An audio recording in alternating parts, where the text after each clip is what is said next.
د ځان دپاره او د خپلو بچو دپاره د مانځه د پابندۍ دعا، یعنې چې الله تا د مانځه پابند کړي او الله ستا بچي د مانځه پابند کړي، د هغې دپاره دعا ده.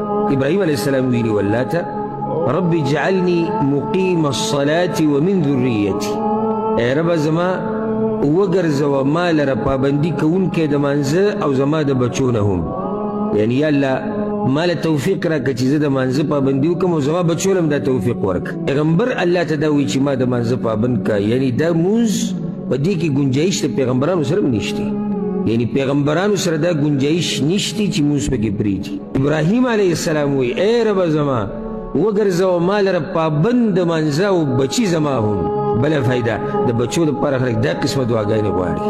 ځکه چې دا خبره یاده که، دا یاده که دا خبره چې کله ستا بچي د مانځه پابند وو که نه او د الله حق یې پېژندو، نو هغوی به ستا حق هم پېژني، هغوی به د مور حق هم پېژني، هغوی به د هر چا حق پېژني.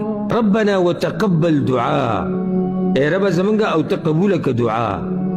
ربنا اغفر لي ولوالدي، ای ربه زمونږه بخنه وکړې ما ته او زما مور او پلار ته، وللمؤمنین او ټولو مؤمنانو ته، یوم یقوم الحساب، په هغه ورځ چې قایم بشي حساب کتاب.